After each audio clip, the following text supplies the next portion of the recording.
اللہ من الشیطان الرجیم بسم اللہ الرحمن الرحیم۔ روزے کی 5 اقسام ہیں۔ نمبر 1 فرض، واجب، نفلی روزہ، مکروہ تنزیہی، مکروہ تحریمی۔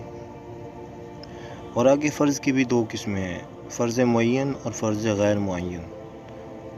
فرض معین سے مراد رمضان کے روزے اور فرض غیر معین سے مراد قضاء رمضان اور کفارہ کے روزے، یعنی ایسے روزے جو آپ سے چھوٹ گئے ہوں اور بعد میں آپ نے ان کا کفارہ کرنا ہو، یا اگر آپ رمضان شریف میں کوئی روزہ جان بوجھ کر ایسی وجہ سے جس میں روزہ ٹوٹ جاتا ہے تو آپ روزہ توڑ بیٹھے ہوں کسی بھی وجہ سے، تو اس کے لیے جو روزے رکھتے ہیں وہ آپ کے فرض غیر معین ہو جائیں گے۔ اور آگے ہے واجب۔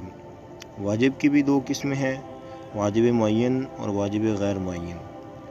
واجب معین میں ایسے روزے ہیں جن میں نظر معین کی گئی ہو، یعنی کہ میں فلاں دن کا روزہ رکھوں گا اگر یہ کام ہوا۔ واجب غیر معین، اس میں روزہ رکھنا ہوگا لیکن کوئی خاص دن مقرر نہ ہو۔ آگے ہے نفلی روزہ۔ نفل مستحب، غسل مسنون جیسے عاشوراء کے روزے اور ہر مہینے کی 13ویں، 14ویں، 15ویں اور یوم عرفہ کا روزہ، پیر اور جمعرات کا روزہ، یہ تمام نفلی روزے کی اقسام ہیں۔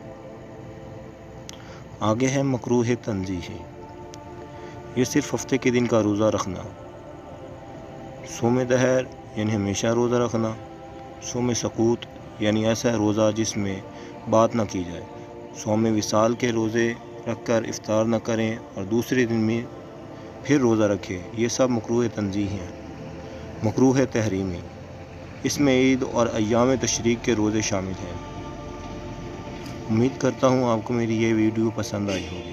انشاءاللہ مزید ایسی ہی دلچسپ اور معلوماتی ویڈیو کے ساتھ آپ کی خدمت میں حاضر ہوں گے، لیکن جانے سے پہلے آپ سے گزارش ہے کہ محمدی نالج پیڈیا کو سبسکرائب کریں اور ویڈیو کا لائک کر دیں۔ شکریہ۔ انشاءاللہ جلد ہی آپ کی خدمت میں دوبارہ حاضر ہوں گے، تب تک کے لیے اپنا خیال رکھیے۔